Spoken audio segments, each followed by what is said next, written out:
go. All right, so we are back. Here we are, Sunday at AAMI Exchange 2025 New Orleans version.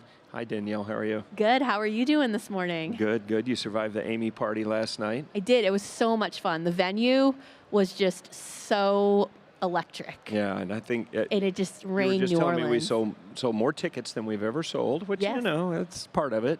But it was a lot of fun. Everybody said they really liked it. And I have to say everyone was surprised, including me. I thought it was outside. I know. The venue literally made you feel like you were standing outside, but it was all indoors. Even the roof had like lightning. Did you see the lightning bolts that came down every now and again? Cool. It was super cool amongst the trees. We're going to have to beat that in Denver somehow. I'm not sure what we're going to do. Well, this is the Mile High City, so I'm sure we can find something fun to do in Denver. And you know who was the most popular person at the party? You? No, a guy named Chace. Oh, yeah. There you go. Yes. There he is. There he is. What a great segue. I didn't know you were here. So how are you? I'm doing well. This has been an incredible exchange. Well, you've been doing a great job out there on the expo floor for us, covering things and meeting folks. How's the energy? I think this has been one of the, I mean, I've been to several of the exchanges now. Sure. But the energy, the excitement, the conversations, new deals being made, new opportunities, a couple job offers thrown to people. You know, there's a lot of anticipation for just new beginnings and new chapters. So. Yeah. That's what it's about, right? It all happens here, absolutely. And people might be confused because you're sitting in the booth with us. You're not running around the floor right now. Don't worry, you'll have me back out there. Yes, we'll put you back to work.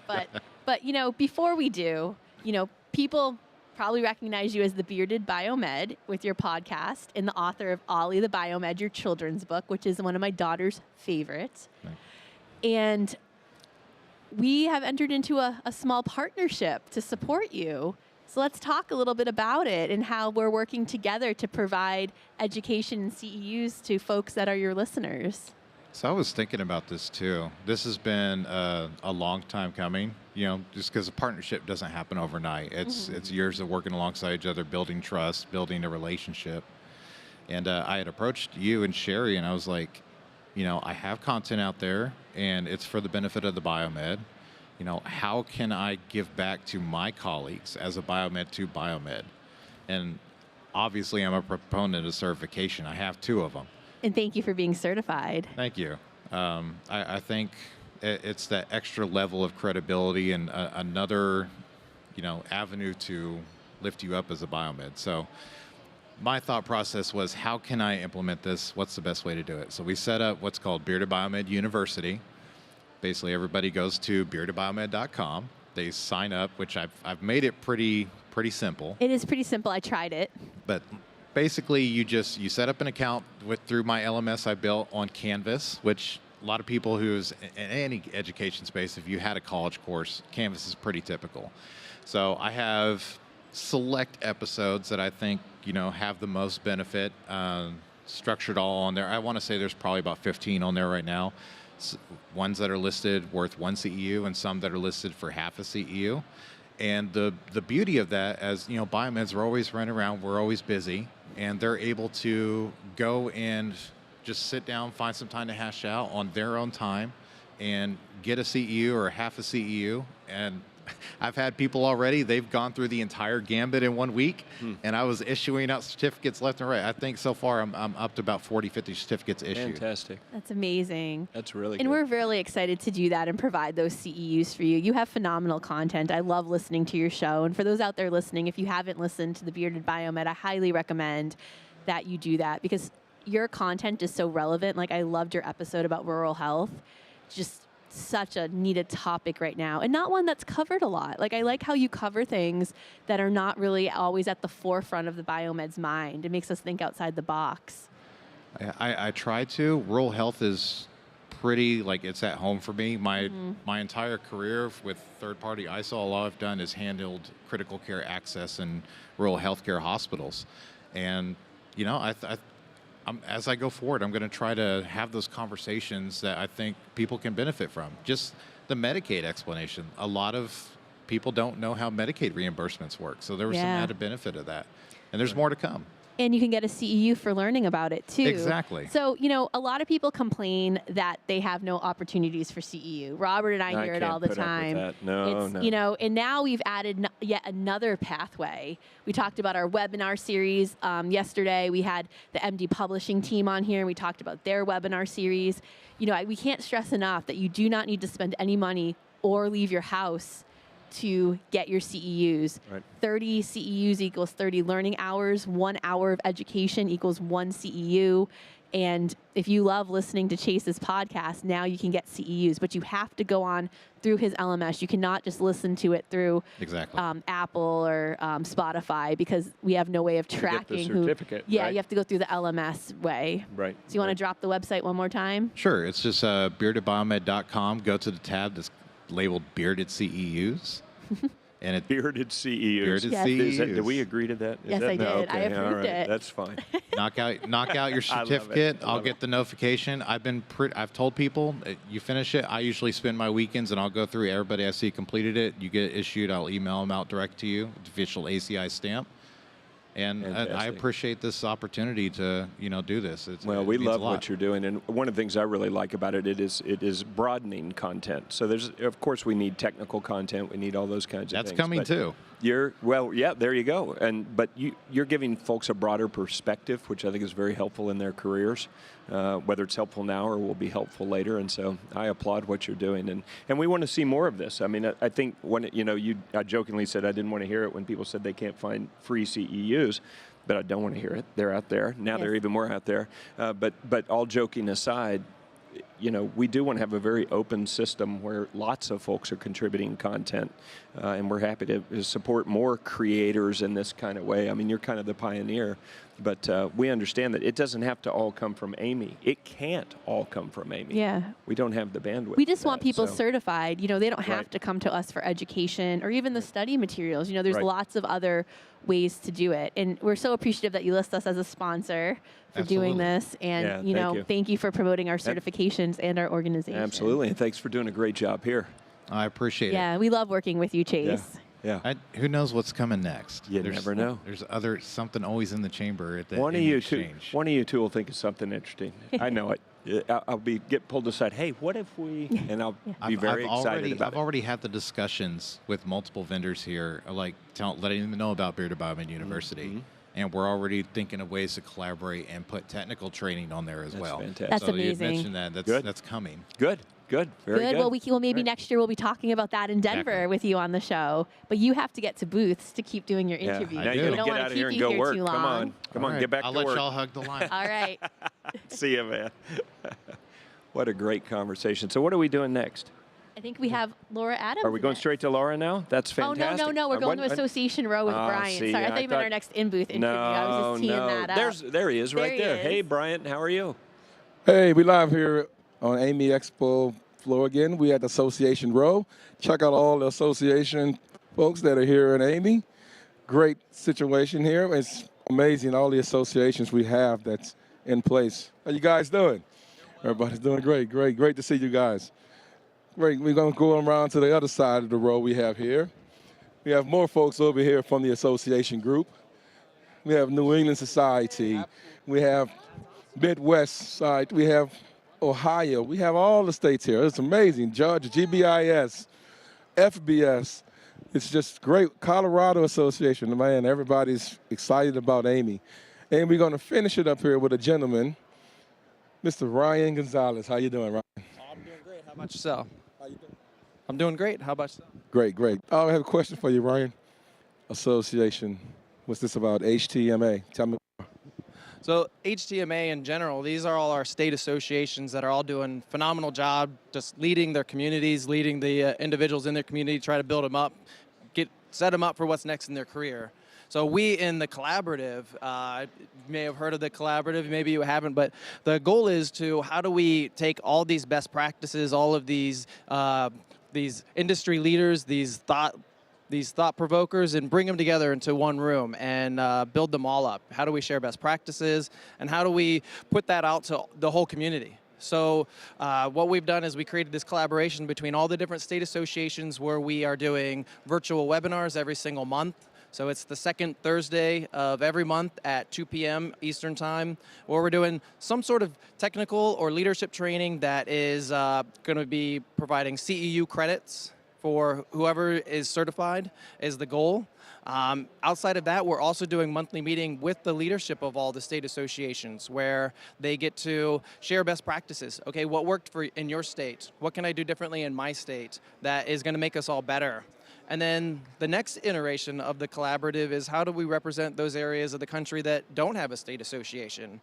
So Louisiana here is a good example where there's not currently an active state association. So is there an opportunity for us to use the collaborative as basically an association with no borders, where anybody who doesn't have a state association or association that represents them, they can still get CEU credits, virtual training. We can do virtual or in-person events and just take all this great stuff Amy's doing, all of the standards they're putting out, the best practices, and help disseminate out to the hospitals. So we know that people feel like they have support, and then also the last piece is to make sure that there's a voice to the industry. Again, there's so many great people who are trying to build up the industry. So how do we make sure that we bring that together and create a voice for what's needed, what needs to change, what's going well, what can we do better? So that's kind of a little bit just what's it about. That's amazing. How long have you guys been working on this project? So for the collaborative, it has been about 1.5 years. Just started as a thought of how can we do some webinars, and then it's kind of really grown from there. For the past 6 months, we've actually been producing those webinars where every month we've had a new one out. We've got another one coming up here in August that we're excited for. July, I forgot what month it was. So another one coming up here in July, and then another one in August. So our goal is to keep it going. So this collaborative, do y'all have bylaws? Do y'all have a board? How it goes about with the officers? Okay, so that's a great question. That's actually currently in development. Right now, it is just a group of association leaders who have just come together, and the next step of that is for us to sort of create that, make an official board of directors, bylaws, and we're trying to figure out what that looks like. Awesome, awesome. So now, it's a collaborative effort, but as you mentioned, it has no borders. So if a person like me from Louisiana wanted to be a part of it, is that possible? Oh, absolutely. We'd love, especially you specifically. Maybe you'll be our first board member. But no, our goal is said anywhere in the United States, at least for now, maybe we even expand it past that. But we want participation from across the country because what we've discovered is if it works really well here in Louisiana, there's a good chance it's going to work really well in Maine or California. And we know there's some differences in community, but HTM as a whole, we need to bring that standardization together. Great job, Ryan. I appreciate all the great things you guys are doing as a collaborative. Keep me in mind. I'd love to join in and help. Thanks. All right. We're going to go back to you, Danielle. All right. Great job, guys. Great Really job. appreciate it. Thank you. We are so excited to have the HTMA Collaborative as part of AAMI. It's really cool, and I think a lot of good work's going to come out of that. Absolutely, with Ryan leading it with me. It's so amazing. Lots of great volunteers. So while we were out there on remote, we had one of my favorite people in the world came in and joined us here in the booth here, Laura Adams. My favorite people, too. That's right. I've found that to be a pattern. Everyone you meet then claims you as their favorite person. So Laura Adams from National Academy of Medicine, welcome. Thank you so much. It's such a pleasure to be here. I'm very excited. Well, we're delighted honored to have you. My goodness. We don't feel worthy to have you on this show. So tell us a little bit. First of all, introduce yourself to folks and tell us a little bit about what you do. Yeah, I'm Laura Adams. I'm Senior Advisor at the National Academy of Medicine in Washington, D.C., even though I'm based in Boston. And my work there is the AI portfolio, digital health, but primarily looking at all things AI that the National Academy of Medicine leads. And there's a whole new world out there, so there's a lot to be led.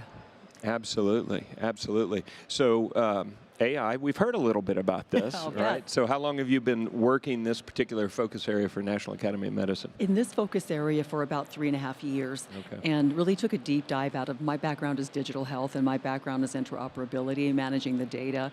I ran one of the first health information exchanges in the state of Rhode Island, and learned a lot. It was a microcosm for almost everything I needed to know to prepare me for AI, and which is new and fascinating and has a world of promise. I think that's absolutely right. We had some exciting conversation about things that are coming. Yes. But let's talk about something that's already arrived. And you guys just published a pretty important document that we're happy to pick up and support at AAMI as well. Say a little bit about that, your new document. Well, our new document is about a code of conduct for health and medicine, an AI code of conduct. And I've got to say that AAMI had a hand in that. Your own Timothy Sue was heavily involved in that, shaped that. That code of conduct, we took a look at the landscape and we saw that here comes this tsunami of AI. Sort of the good news is that everybody was developing their own guidelines, principles, and frameworks. And the bad news was essentially everyone was developing their own. Exactly. Together. Yeah, and I'm thinking, oh my gosh, here we go again, because I looked at privacy laws across the when I was trying to exchange data and realized that everyone had their own. It was a patchwork, and I thought, if we start out with AI governance, and when we lack interoperability of governance, so we said, let's just take a look at this landscape. We looked at 60-some documents out there and some globally, and we said, what's consistent here? What are we seeing as we sort of violently in agreement? Where are the areas of inconsistency? And then the last thing that we looked at is, where do we have out-and-out gaps?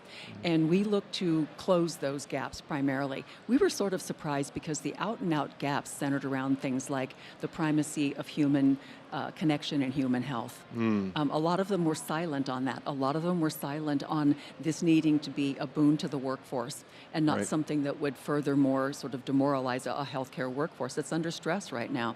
Another aspect of it was some aspects of engaging people with agency at every stage of the AI life cycle. And we're talking about people upon which AI is used, and also those that are the users of AI in the clinical setting, for example, or even in the administrative setting.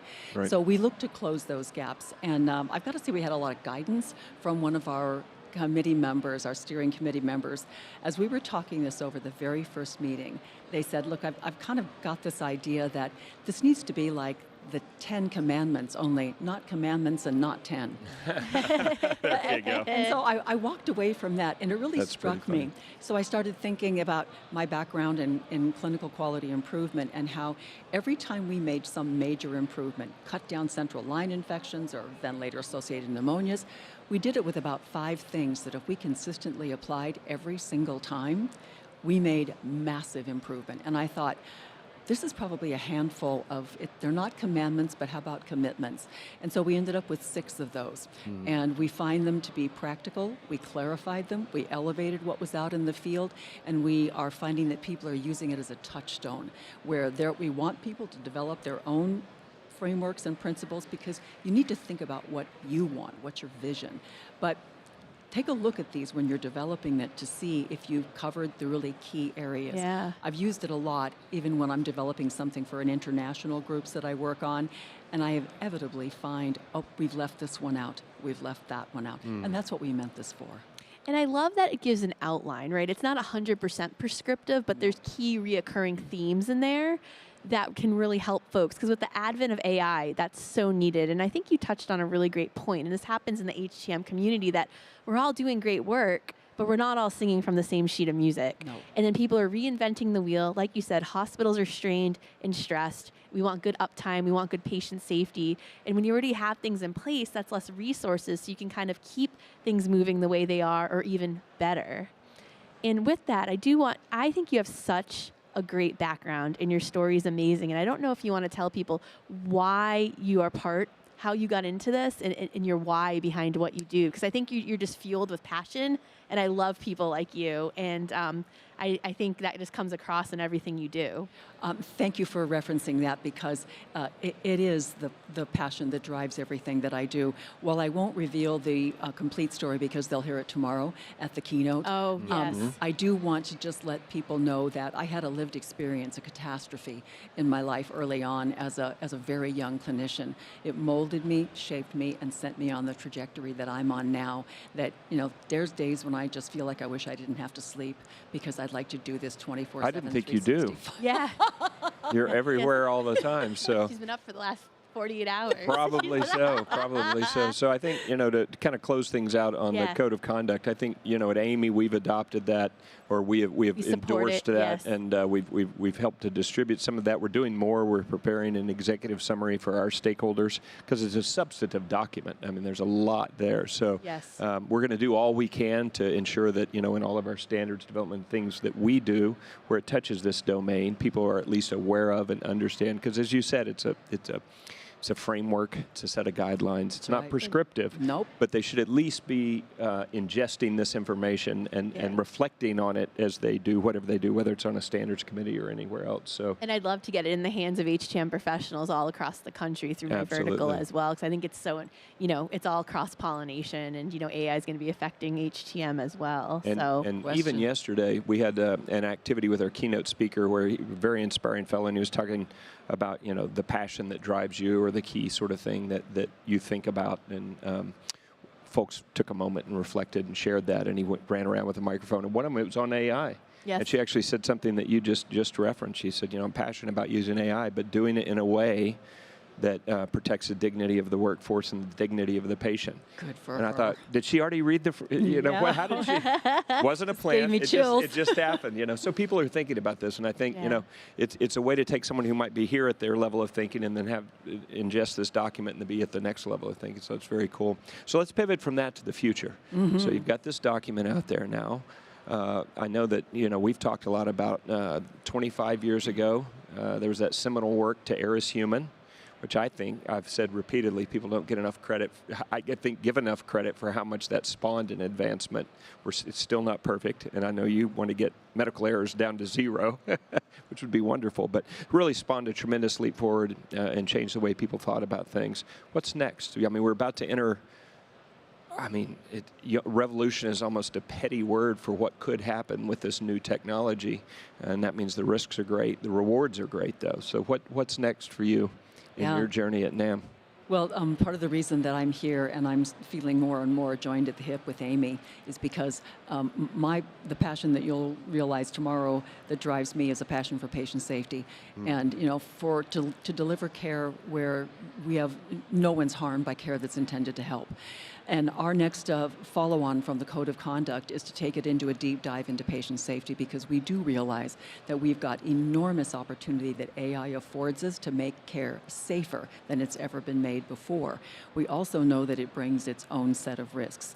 What we also recognize is the industry has enormous capacity to influence this one way or the other. And we know that for industry, you've got a vested interest, because for industry to be able to sell into a marketplace, you've got to have a confident marketplace. And we know that starts with standards, and that starts with the standards that are collaboratively developed, because then people support what they create. And when they've been a part of creating it. So for us, this next phase is a very big patient safety project. We have an aspect of this project that we'll be able to reveal publicly very soon that makes it unlike any other project that's ever been done at the National Academy of Medicine, and it's going to make it a standout nationally.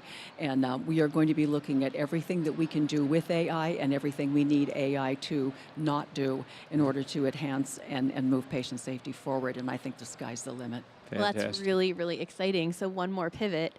You're a keynote speaker tomorrow, and we're so excited to have you. And I think the community is just going to feel your passion, like we talked about, and just really, buy in to the whole AI code of conduct, how it affects our roles as HTM professionals, and what's on the horizon. So, do you want to give a little teaser about your keynote? Yeah, the keynote tomorrow is going to center on the hope, the hype, the promise, and the peril, because there's a lot of each one of those involved. Boy, isn't there? Yes, and I want to talk very, very openly and candidly about each one of those aspects, because I'm not here to convince everybody that AI is, a panacea. I'm also not here to scare the bejesus out of people about AI.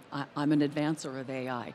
But I want to talk about and get a little bit into each one of those components, so that, because the HTM community is the community that is going to be more and more in the spotlight going forward. We live in a connected world now, and the future of healthcare is this connected world, going to be driven more and more by the models that are buried in those devices. Absolutely. And everybody's in their handhelds as well. So super exciting. I can't wait for tomorrow. Wish it was right now. It'll be Well, here we before can't you either, know it. yes. Yeah. And it's interesting. I think the most interesting change from the human perspective that I've seen over the last 6 months, a year, is if we were sitting here 6 months, a year ago, we'd be trying to convince folks that they need to pay attention to this. Look at how fast that changed. You can't find anyone that doesn't understand and believe that this is coming.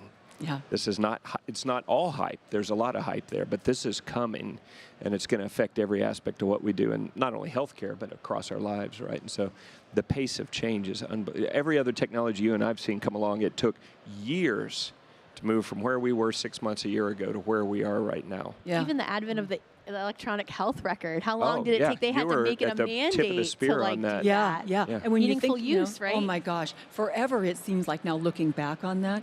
And at this point in time, that ubiquity does matter. There's going to Right. be no aspect of our worlds that Right. or AI is not going to leave untouched. And I think that there are other aspects here about it's almost beyond human comprehension how Right. fast it's evolving. Yeah. Yeah. So buckle your seatbelts. We've got Right. a wild and exciting future ahead. Well, we are right there with you. We look forward to supporting you, look forward to working with you.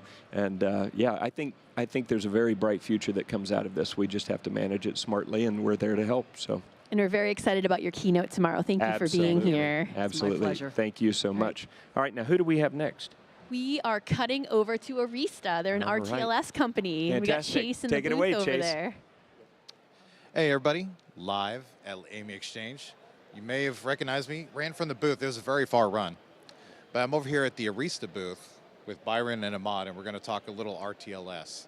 So would love for you to introduce you, let the folks know what you guys do and how this can change a lot of people's ecosystems. Absolutely. Thank you so much. I'm Ahmad Sajadi, VP of Sales at AiRISTA. I'm here with Byron Webster, one of our senior directors. We are, as you mentioned, an RTLS company. We produce product that helps hospitals find patients, staff, safety, if they can help find assets. Sorry, a little bit nervous right now. No, we can find assets. We can help with patient flow. We can help with staff safety. Those are the things that we do. Our technology is driven based on an existing infrastructure at the hospital. We don't need to go and build a new set of exciters and infrared sensors. We use your existing Wi-Fi infrastructure. And then our tags communicate either through BLE or Wi-Fi to your network. What we really take seriously is not just a point on a map. What we do is we take that dot and then we extract information out of that dot, right? For example, if you have a workstation and the workstation is down, you have one of these tags and you can find it through the tag, where the workstation is located. But if you push a button and that creates a service ticket, so without picking up the phone, the nurse doesn't have to pick up the phone, they don't need to be on filling out paperwork. There is an automatic workflow generation, and that's what AiRISTA does. We can walk into a room with one of our badges, and one of these badges, and the second you walk in the room, your name can pop on the screen. So the patient knows who you are. You don't have to introduce yourself. Your credentials are automatic on the screen in the room. There's many, many things we do, whether it's staff safety or workflow of assets within the hospital to help patients. It's about improving a patient experience. There's a lot you unraveled there with what you guys do. Sure, yes. All right, I'm a biomed, right? Yes. RTLS, bread and butter, makes our life easier to locate devices. Sure. The service ticket aspect of it? The service ticket aspect of it is going to be incredible just because clinicians are busy as it is. Yes. Trying to get them to open a work order in their internal system or maybe it's anybody's system, Yes. put all the data they need to and make sure that we get the information we need is always a hassle. Yes. So hit of a button, submit a work order, and we know exactly where the device is. Yes. We know what it is. That's creating efficiency and processes that's going to make everybody's life easier. Down equipment is that we don't need that. So The nurses need to worry about patients and not about paperwork and filling out stuff that may not be that beneficial to them, right? They have enough as is. and I see here too, just looking at the design of some of your stuff, like you designed it in mind. Obviously, the fluid intrusion, Yes. and I mean, you guys made this pretty hard, like Yes, it's drop damage, things of that matter. Washing, sanitization, things of that nature that makes it easier. We have, I don't have one of those tags here, and we're releasing a tag that is tamper-proof. So if the tag is removed from an asset, there's a notification to Biomed that that tag was removed from your asset. So you don't have to go look for it. You know it was immediately lost. You can run to it and grab that asset. So process-wise, if somebody wanted to reach out to AiRISTA, get set up, what's that process look like? Hey, I need you to come hook me up, set up our... The other aspect of it too is you can set up your stuff onto existing infrastructure, which is also going to save costs as well and time. But what does that look like? Just a snapshot picture of that whole process. So they can go to AiRISTA.com and through Contact Us, there's a section. They can put some information, request a callback. We'll reach out to them ASAP and we'll connect with them. And we go through a proof of concept with them, proof of value. We like to call it a proof of value because we do know that that technology works. We want to make sure that the customer sees that value from us. And once they see the value, then we go from that deployment to a bigger deployment to a bigger deployment. I mean, if you guys are implementing tools that, like I said, quality of service and quality of patient care gets elevated, that's the whole mantra of healthcare. So being able to implement those processes and just make everybody's life easier is what it's all about. This is about the patient. Yes. How do we make the patient's life better in a hospital?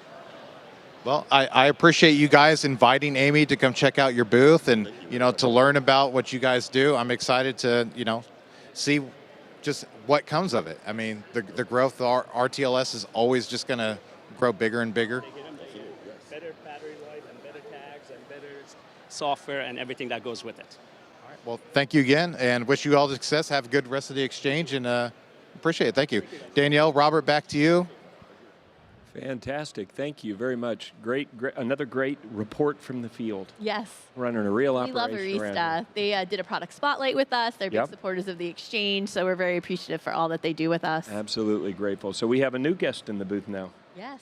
We have Joe Deater, our BMET of the year. Welcome, Joe. Thank you. Thank you very much. I think I said this the other night at the board dinner, but I had known you won like months ago. Yeah. And so for people listening, I have nothing to do with the award selection because it's a conflict of interest, right? And when they told me you won, I could not think of anyone more deserving for this award. And I was told I had to embargo this. So we had multiple conversations, and I so badly wanted to congratulate you. And then it got a little bit awkward where I'm like, does he know that I know? And do I know that he? And then at some point they had told me that I could tell you. So right. You had also been told it was a secret. Yep. So yeah. No, she kept the secret very well. I did. So Joe, why don't you tell everyone listening a little bit about who you are, how you got into this field, how long you've been in the field. Well, my track went through the Air Force. I had learned about biomed from my second oldest brother to try and get into it in the military. Did not. Ended up working on F-16 avionics systems for my 4-year stint in the Air Force. And from there, once I got out and moved back home, I just started taking gen ed classes at a local college, private college. Come to find out they had a biomed program.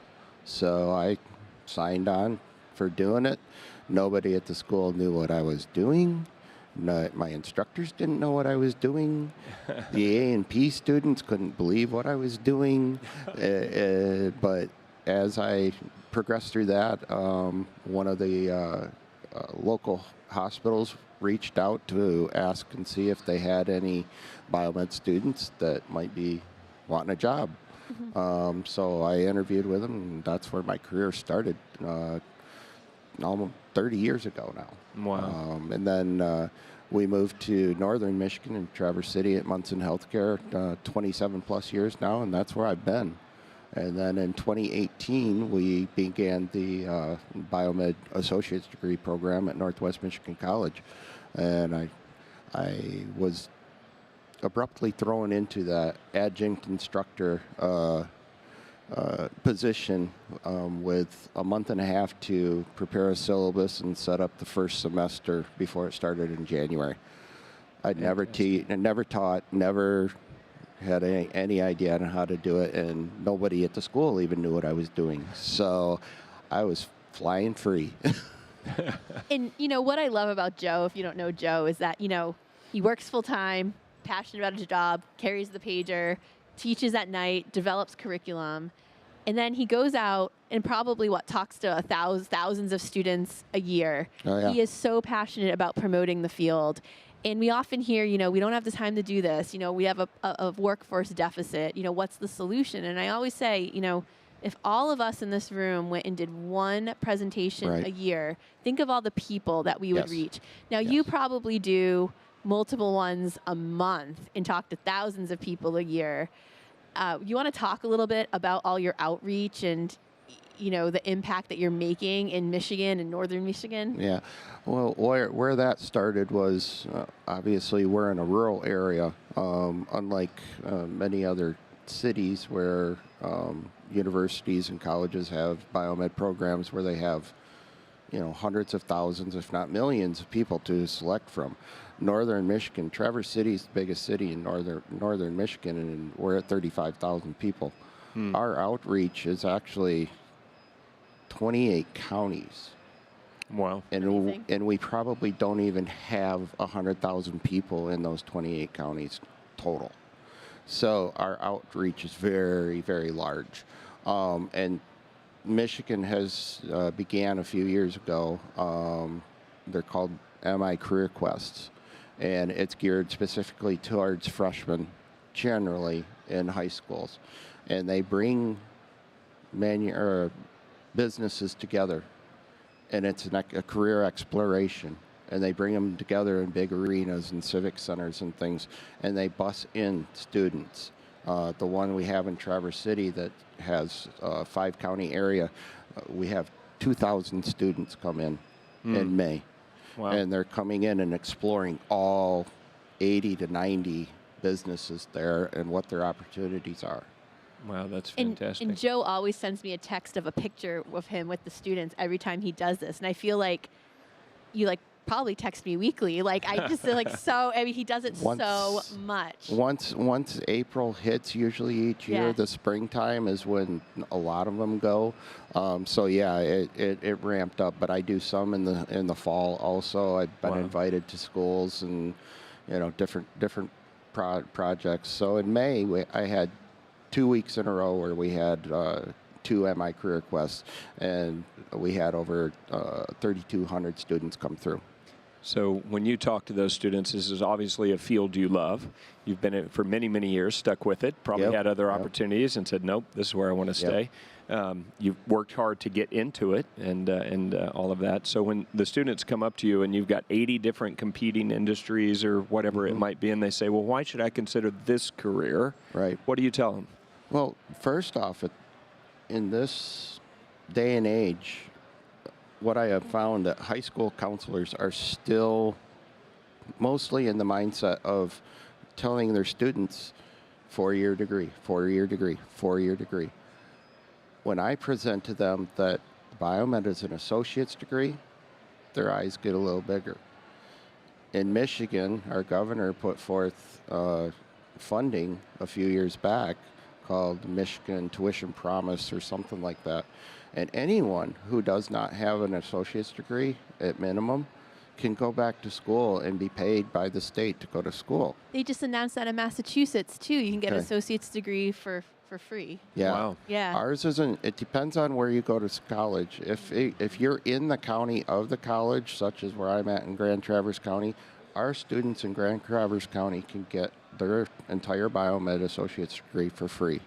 Wow. And when That's fantastic. And when I explain that to them and present it to them, think about it. When you're graduating, you're 20 years old, we can get you a job. We Making know good there's money. a job making a living on your own. Yeah. I have former students who have done exactly this, and you will have no debt. You look at your high school peers who have gone to university, they still got 2 to 3 more years of school, and they're going to come out with $80,000 to $100,000 in debt.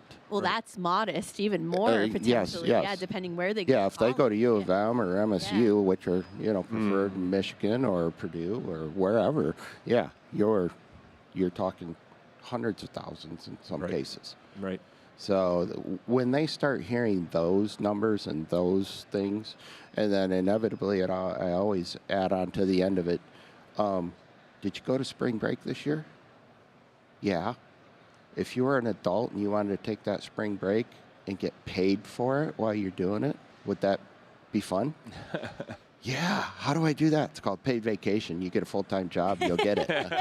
They love that idea. No, they haven't. A lot of them haven't. Travel too. Or, yeah, in some cases. Yeah. Wow, So, that's fantastic. yeah.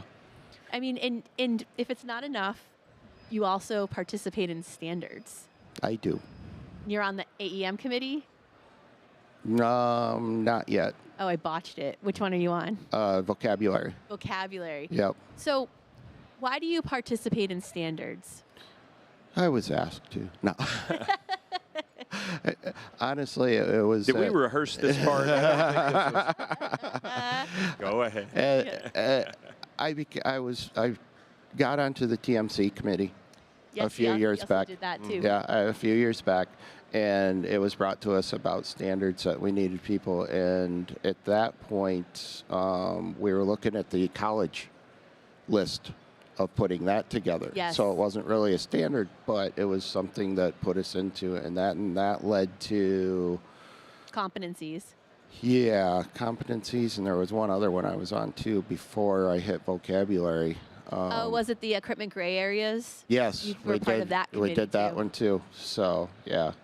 So All good and TMC useful led, documents. Yeah. Yes. yeah. So TMC led me down that path. Yeah. So yeah. Fantastic. Yep. Yes. So what's next? You've been Yeah. taking it easy for the last 20, 30 years. Only working 20 hours a day. Well, But what's most important to you in your career over the next 3 to 5 years? growing our program. That little thing that happened in 2020-ish that kind of affected a lot of something. people. Yeah, for like 3 years. It really diminished the amount of recruiting I could do for the program. So in reality, our college program's only 4 or 5 years old. Right.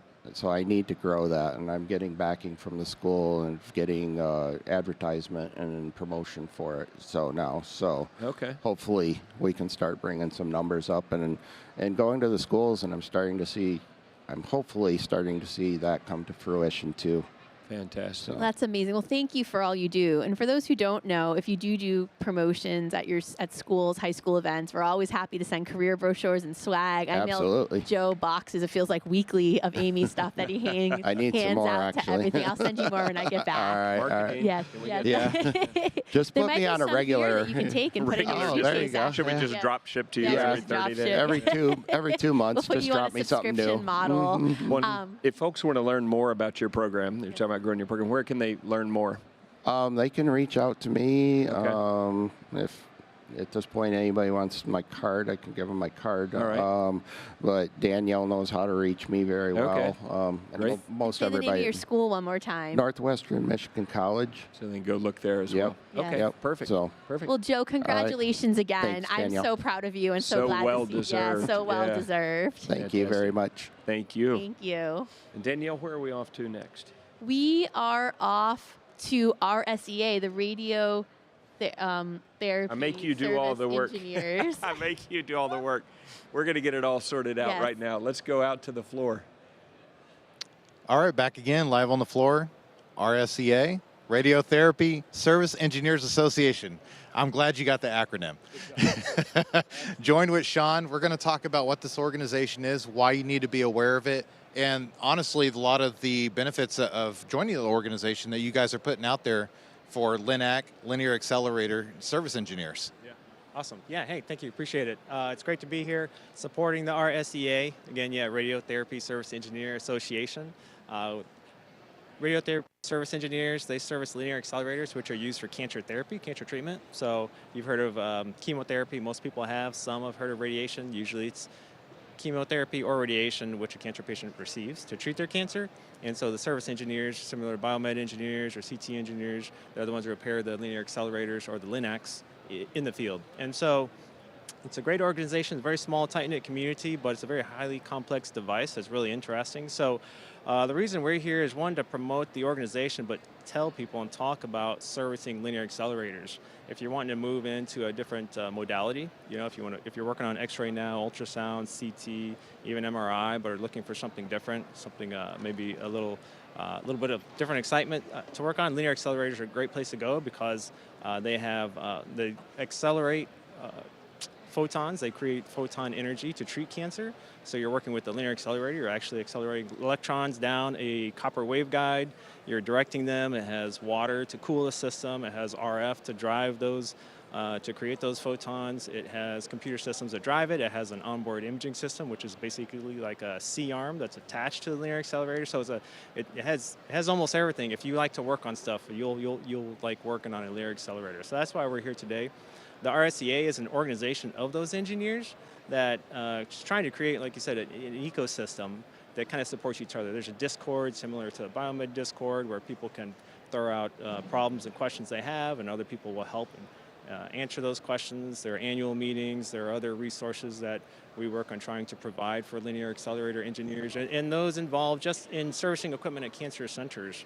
Most cancer centers will have a CT, some have an MRI, or they have an X-ray, they have an ultrasound, and so there are people who work on those. We actually, as linear accelerator engineers, we also work with a lot of biomed techs. You'll find sometimes at hospitals, some of you out there will have helped a linear accelerator engineer work on your system, either just giving them a hand because the equipment is big, sometimes you just need extra hands, or even taking first call. There are a lot of hospitals where biomed techs will take first call.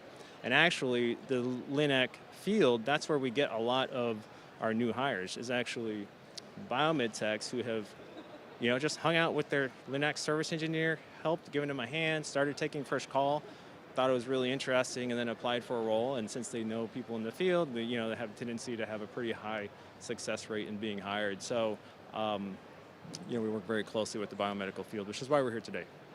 So if biomeds want to check out RSEA and want to possibly make a career change and do something a little bit more complex and obviously very important, where can they go? What's the website, to get more information, either for training or, opportunities in general? Yeah, great. Thanks for asking. So the website is linaceng.org, so linaceng.org, and stands for Linear Accelerator Engineer, so linaceng.org. Also, if you search for RSEA and maybe radiotherapy or cancer, cancer center or cancer treatment, it'll probably pop up. But linaceng.org, go check it out. Everybody who's involved is always very open to talk and answer questions because it's a pretty small niche field that not a lot of people know about. And just like biomed, we're kind of starving for engineers as well. So, we don't want to take away from biomed, but at the same time, rather than somebody leave the service engineering field, if you want to move to something else, hey, we're happy to have you. Being a biomed, I understand niche. We need technicians. We want, obviously put the word out there. So I appreciate you joining us today. Giving us a brief insight of what you guys are putting out there to support the linear accelerator community. And, I hope that this goes far and you guys get a lot out of it and, continued growth and success. And hope you enjoy the rest of the exchange. Yeah. Appreciate you having us, Sean. Yeah, thank you. Yeah, it's a great show. Absolutely. Love talking to everybody. Take care. Danielle, Robert, we'll head it back to you. New Orleans, though, so. It's true. All right. Well, thank you very much. We appreciate that. And I am back in the booth and flying solo for the moment. I don't want people to be worried. Danielle had to step out just for a moment, and she may return in just a moment. But I am joined by one of my great new friends, Chris, from the American Hospital Association. You got it right. Take a minute and introduce yourself, Chris. It's a pleasure, Robert. So I'm Dr. Chris DeRienzo, and I get to wear two hats at the American Hospital Association, the AHA. One is I serve as the AHA's Chief Physician Executive, and that means that I get to be a voice within our leadership team from the field. I was a chief physician in hospitals in North Carolina for years before joining AHA, and also a voice for the field. So AHA obviously serves as a voice for hospitals, both in Washington, D.C. and with the media, and sometimes when AHA needs a physician voice, I get to be that voice. That's fantastic. Yeah. The other hat I get to wear is as president of our 501c3, and so I know that there's a ton of amazing research. I got to learn a little bit about your foundation here, and so we do some pretty terrific implementation work through the Health Research and Educational Trust as well. That's fantastic. And I was surprised when I started getting to know you earlier this year. I was surprised to know this is a fairly new role role for the American Hospital Association. It's been 2.5 years? That's right. You know, believe it or not, 5 of the AHA's first 6 chief executive officers were physicians. Okay. The last one, I think, actually died in office in 1972. So Okay. AHA has had physician leaders before, but we had never really scoped a role like this that brought a chief medical officer from within our membership into the association. And so that's how this role was created. Okay. And my career before AHA was, you know, as a CMO of health system and a CQO of a health system. I'm a neonatologist clinically. And so we wanted to bring that voice in so we could connect with that large and growing segment from within our membership. Yeah, absolutely. So it gives some stability to the clinician's perspective and voice within American Hospital Association, regardless of what else is going on within the leadership role, et cetera. So that's very interesting. So what are the key issues that sort of you're seeing in the field that, you know, clinicians are representing to you, which you're bringing back into the American Hospital Association? What are just kind of the top things that you're focusing on now? Oh man, there are so many, and I see that we've got 7 minutes and 41 you can ignore seconds. That. So I've not been on time yet.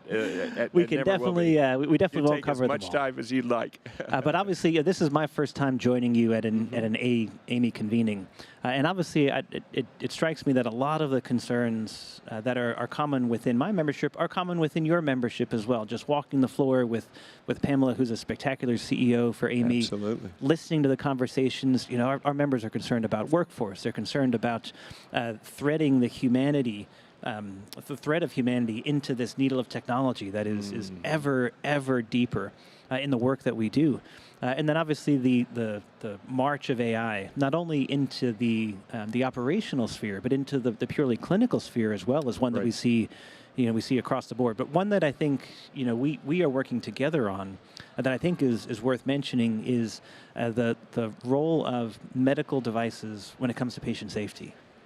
Right.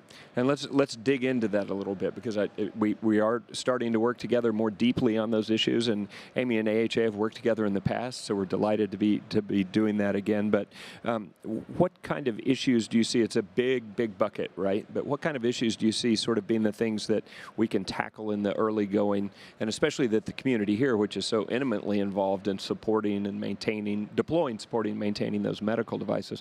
What do you think are some of the opportunities where a combined clinical voice and a combined technology voice produce better results than either on their own? Well, you hit the nail on the head. We've had the AHA Patient Safety Initiative live now for about 1.5 years, and that brings 1,800 to 2,000 hospitals together to connect, convene, and catalyze their work around patient safety. And there's a lot that we can do. We've done some superb foundational work just within the scope of hospitals. But one thing we hear from our members is, when it comes to medical devices, we're at the very end of that value chain. We're the ones who are using the IV pumps and the laryngoscope as a neonatologist. And there are things that happen in the course of delivering care that impact patient safety. And man, there's sometimes we wish that we could just have a conversation with the people who design this great equipment that we get to use. And of course, you all are the conveners of the designers. And so that I think is the fertile ground that we're finding together, that there's this shared will, this fit within the market, where I have folks from hospitals saying, this is a conversation we wish we could have. And you have folks who work in safety for all of the wonderful exhibitors and members here at AAMI who say that's a voice we want to hear. That's right, and I think that was an interesting thing to me. I've served healthcare in a number of capacities over the years, but still an outsider to the med device space when it came to AAMI 6.5 years ago. And over time, it's been interesting to me. I assumed that all of that connectivity was already in place, and it is, but we hear very strong demand signal from our manufacturers, our servicing folks. They want more. They want more connectivity. It's not enough, and it's. I think today what I'm hearing, it's not fast enough.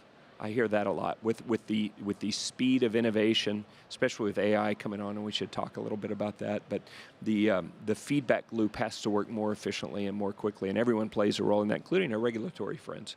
So I think that's going to be an area of fruitful collaboration. And I know we hosted a first meeting at AAMI together recently, and we're looking to do some more things together in the very near future. So people should stay tuned. That's right. They'd like to be involved in that, whether you're a clinician or on the med device side, find one of us and let us know what your issues are and thoughts are, and we'll get you involved. So let's talk a little bit about some of the other areas. So things like AI. What are you hearing from the field on that? What's the sort of current state? There's so much hype. We just spoke with Laura Adams from the National Academy of Medicine, and I frequently say I don't even like the label AI, because it's sort of like saying, what's going on with computers in the field? You know, it's just so broad, and we have areas where, for instance, in radiology, you know, these advanced algorithms, AI algorithms, have been in place for years, yielding tremendous fruit. But now with all the LLMs catching on and are reaching a scale where they're really useful, it's created a lot of hype. So separate for us a little bit the hype and the reality, and kind of what you're hearing from the field. What are some of the challenges even that clinicians see around the use of AI? Yeah, you know, I spend a lot of my time, Robert, on the road. I travel about 150 days a year for the AHA, and the most frequent talk I'm being asked to give is around how AI is changing the workflow and the work of physicians. And as AHA's chief physician executive, that's one that I'm pretty good at. And there was an Axios article about a month ago that really sent my mind thinking. It was a wake-up call to leadership, in part because it sort of asks you a really key question. And it's not one I had asked myself, but it's one that once I asked it, I couldn't stop thinking about, which is, and the editors of Axios wrote this for their staff. You know, they're a news organization. And so they asked their staff, what are the 3 things that you have to do and do exceptionally well to be a superstar in your job? And then the follow-up question is, how can AI today, not 3 months from now, not 3 years from now, but today, either automate or improve your ability to perform at those 3 things? And so that is a terrific article. I would recommend it to anyone. Challenge, yeah. And so when I sat and started trying to think about, as a physician, when I have my doctor hat on and I get to still round about a day a month with the folks at Duke and the NICU as an adjunct, but what are the 3 things that I do that I think are the most valuable? First and foremost, obviously, is care for patients. Absolutely. And so that's providing treatment, but also just being with patients. The second most important thing I think that I do is document and communicate both with the patient and family members and with other clinicians so that people know what I'm thinking. And if that patient, you know, my NICU baby is discharged and follows up 3 days later somewhere, that clinician knows, okay, this is what DeRienzo was thinking. And then the third thing is I've got to secure reimbursement for caring for patients because otherwise we don't have a sustainable way to keep doing that. Absolutely. And so when you apply those lenses to AI, let's just think about where we have seen the most rapid adoption. It's in points 2 and 3. You know, documentation is no one's favorite part of their job, and so no surprise that we've seen, you know, ambient technology take on with such a vigor. And obviously, in the revenue cycle, there's increasing application. It's in that first point, though, around the actual provision of care, that I think is not only the most regulatory, but also the most sensitive. You know, if you asked a physician, you know, where have we derived a lot of our professional value, it understandably, I think, is in that provision of clinical services. And so as we begin integrating technologies into the actual delivery of care and the decision-making around the delivery of care, you know, no surprise that has been a little bit slower to adopt. Right. And we're rejoined by Danielle. Welcome back. Thank you. Yep. And we're having a great conversation. We've covered a lot of ground. We were just talking a little bit about AI, that piece of Okay, it's such a redundant topic and theme here. It's definitely coming up over and over and over again. I heard you guys outside. Great conversation. How do we look outside? So I've never been outside when we were in here. Do we look good? You're ready for NBC News. That's what they're saying. I don't know. I don't think I want to do that. So what are clinicians most worried about? As AI does more and more and more in that first bucket that you're talking about, the actual provision of care, or excited about, because there's risks and opportunities, and I mean, are there any themes emerging? Or is it so specific to clinical practice area that it's hard to identify commonalities? Well, I think, as you indicated, AI is not de novo completely new to our worlds, right? I think a couple of years ago, I was speaking at a conference, and 75% of AI-enabled applications were focused on radiology. And at that time, AI was beginning to reorder radiologists' work lists. And so, I think when I talk to doctors and they ask the question, well, is AI replacing us anytime soon? My answer to them is, well, it kind of depends. I think when I think about the work that we're asked to do today, over the next 5 years, if you're planning to retire, there's components of it that AI will help us do better. And then there are components that are going to be automated. But if I look out 25, 30 years into the future, I really don't have a great answer for them. Right. Yeah. You know, I look at, for example, there was a JAMA study, I think it was JAMA Internal Medicine, a couple of months ago. We're looking at my vintage of physician. So I've been a doctor for almost 20 years. And if they gave us a standardized test and they looked at doctor performance, and it was, I want to say, I'm not going to get this exactly right, but order of magnitude is right, like 73% correct. Doctor plus AI tool, 75-ish% correct. AI tool alone, 85% correct.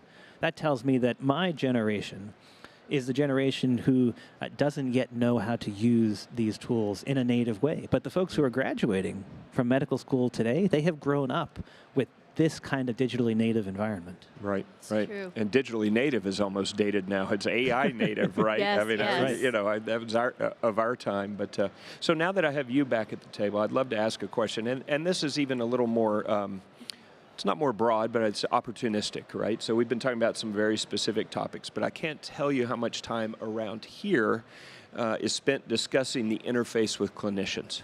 Right? But how do we support better? How do we help them understand what we do on the HTM side? How do we better understand their needs?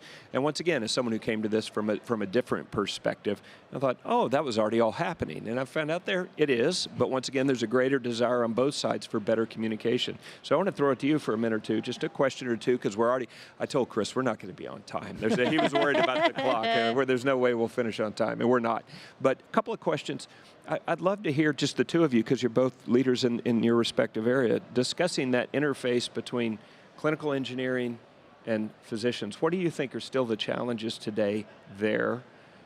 Because once again, folks sometimes say, I don't think they know what we do or how to interface with us, et cetera. But what are your thoughts, and what would you two ask of each other? You know, if you were working in the hospital today and you said, hi, I'm your new head of clinical engineering, you said, hi, I'm a head of whichever practice area, how would that unfold? What would you be doing?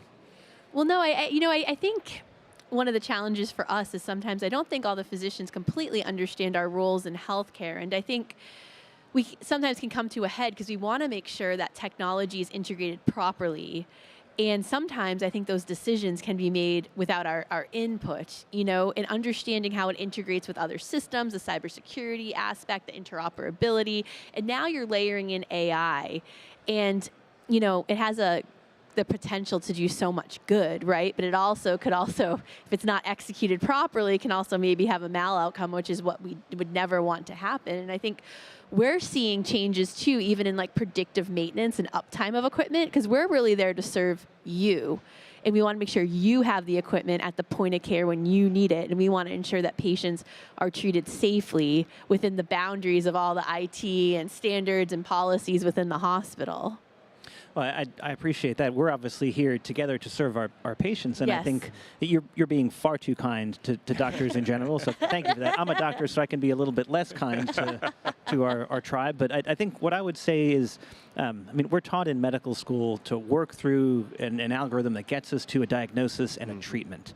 And so I think that predisposes us to think in terms of, this is the solution I want Yes. versus the outcome I want to achieve. And so one challenge that I have seen wearing a CMO hat of a health system is having doctors come to IT, clinical engineering, and say, I want to buy this thing. Yes. And then we have to transition that to a conversation of, help us better understand the outcome you're trying to solve for, or the problem that you're trying to fix that you think this thing is going to fix, because there may be a different way to get there. And I think part of that comes from, again, the way that we are taught to think, but part of it comes from a total lack of understanding what clinical engineering is. No one teaches you in medical school or residency what the Department of Clinical Engineering exists for, what the level of expertise that persists within this team of immense professional. No one teaches you that, so you've got to learn by doing. Yeah, and I think that's the thing. I walk through hospitals every day, and they're like, oh, I didn't know you existed as a department. And, no matter how much you feel you advocate for it, and I think you're spot on.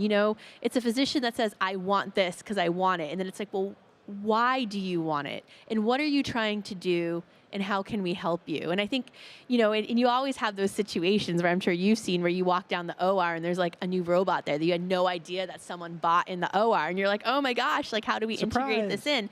And I think throughout the ecosystem of healthcare, you have, I think the physicians tend to do that more. I think you're spot on with how you described yourself. But then you have nursing that sees the technology as an obstacle, right? Nurses don't go into nursing because they love technology. They go into nursing because they want to help people. And when you're trying to swap out the physiological monitors or the infusion pumps, I see there's a lot more apprehension at times because they love what they're used to using.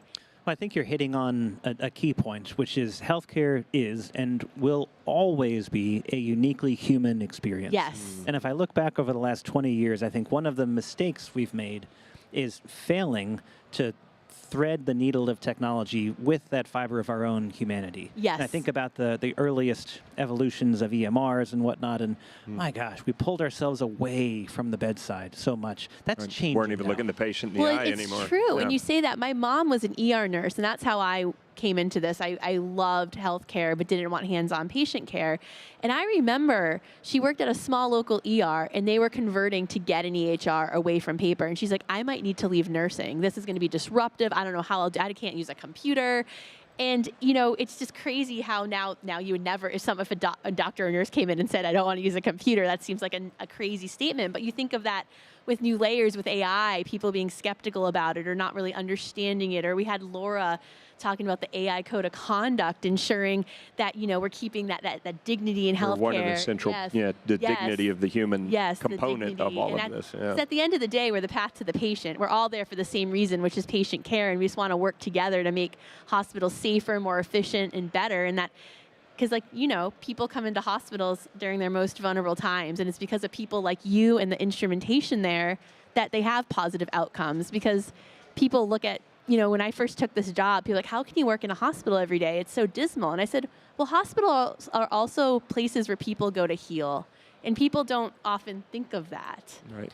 We are a necessary place. Yes. Right? I think about hospitals as both a reflection of and a pillar within our communities. Mm-hmm. And you're exactly right. I will say one interesting note about paper records is the generation of us who grew up having to document on paper we're aging out of the workforce. Mm-hmm. And so, but when you have a cybersecurity incident, we have two spectacular team members at AHA, John Rigi, who's retired FBI, and then Scott, who is retired Secret Service. They talk about how it's those folks who remember what to do when you have to go to downtime. And so when you don't have them in the workforce, we can't become over-dependent, can we? You got to relearn paper, right? So it is sort of this backup and redundancy. But I guess what it really all boils down to is, as the workforce challenges that we face persist, and to be clear, solid evidence suggests we will never recruit our way out of this workforce crisis. We need to increasingly find ways that our technology can support people to do the things that only people can do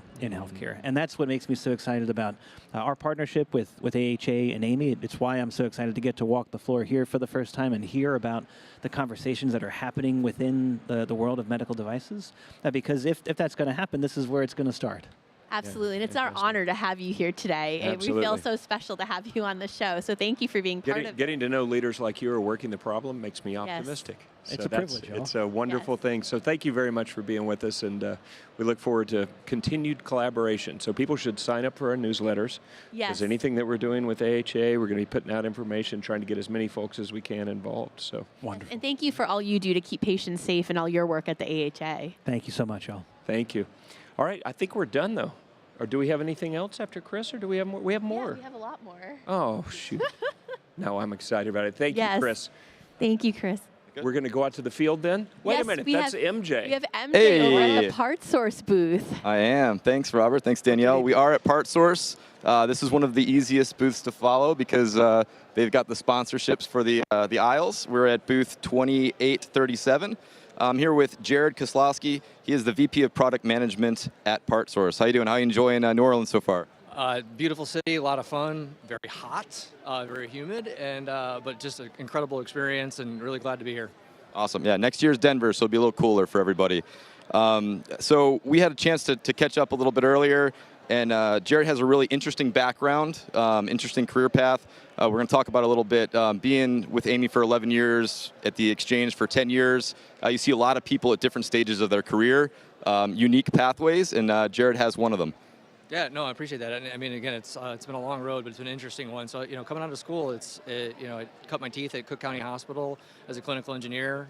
Found my way into management. Have directed CE, clinical engineering at HCM programs at a system level, and then found my way into OEM contracting, service strategy management, and then ultimately solutions development, which then led to product management. And had no idea that product management was a career, but really stumbled into it. And I think the thing that I would just love to share with everybody that's here and in the HCM space is where you start is not where you need to finish. And there's just an infinite number of directions you can go with your career, and it's an incredible space, an absolutely incredible space. So, but I'm here at PartSource now, and and we're doing some really, really cool things, and definitely more than just parts. That's great, Danielle. That sounds like a webinar possibility. Where you start is not where you need to finish. That's great. So we'll be in touch. Copyright that. Yeah.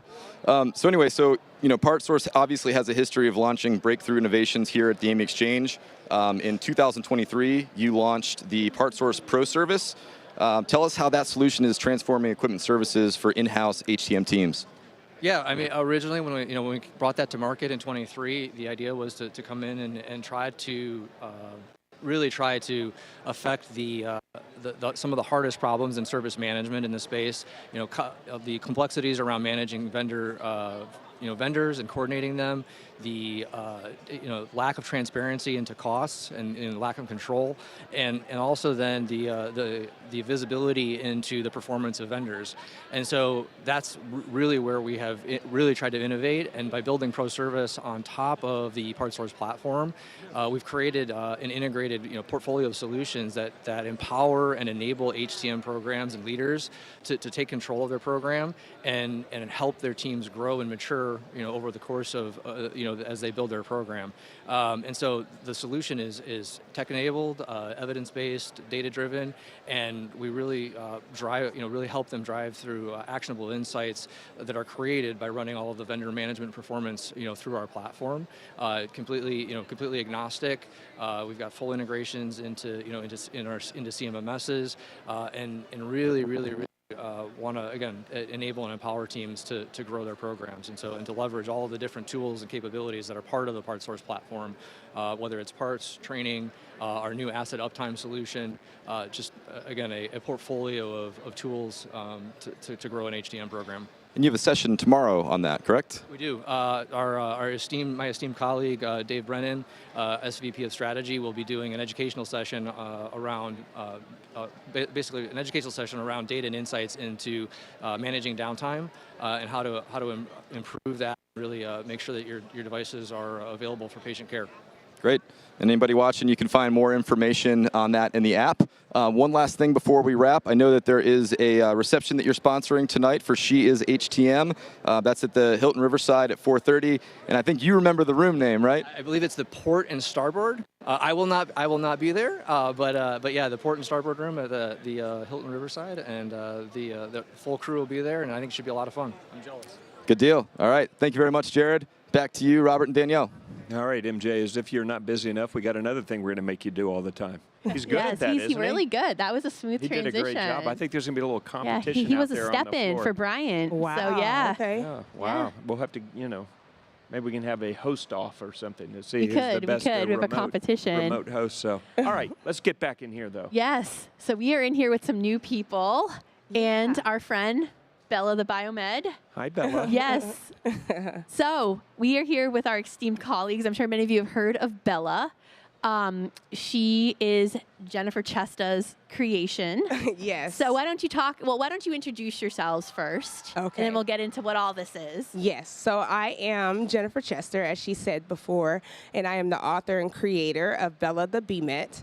I'm also the director of Next Gen Tech Mom's Mobile Discovery Museum, and I'm just happy to be here. And this is my father, who is also my business partner. Yay. So you can introduce yourself, Dad. Thank you so much. We want to thank you both for the opportunity to be here and share a little bit of our journey. with Next Gen Tech Mom and with Bella the Biomed. I am a 34-year career federal law enforcement officer. Well, thank you for your service. We are so pleased to be able to deliver content that's meaningful to children, both underserved and children in our community. Give them a little bit to think about. Not all children are built to bounce a basketball or kick a soccer ball.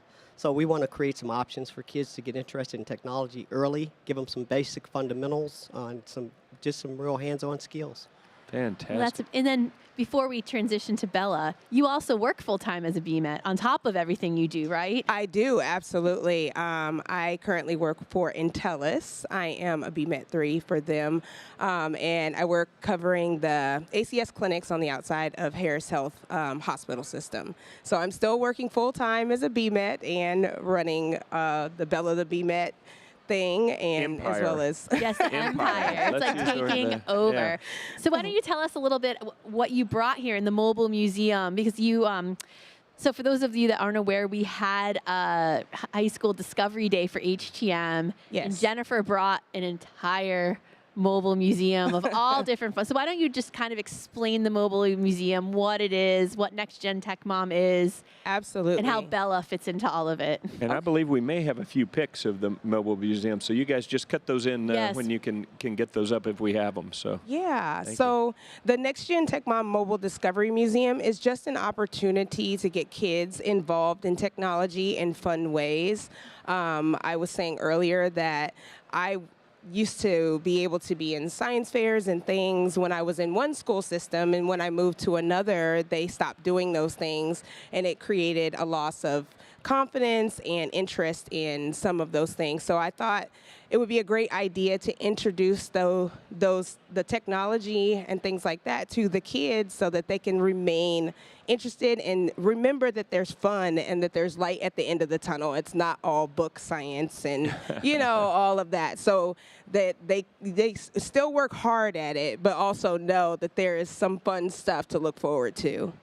Absolutely. So we saw the other day that you, at the event you were speaking of, you had the table set up and the kids were playing with these things. Yes. They were playing with this device. They had another device that looked like I think you were running that station, little car that would react in different ways to different commands or signals that you set out there. So what are you trying to get them in these sort of initial introductions when you have the mobile museum out there and they're really learning by playing? Right, absolutely. What are you trying, what's the key takeaway you're trying to get into them, into their little heads before they walk away from the table? So really, I just like the game that we created. It's actually a hospital. We have a coding board that we've created that makes it into a hospital.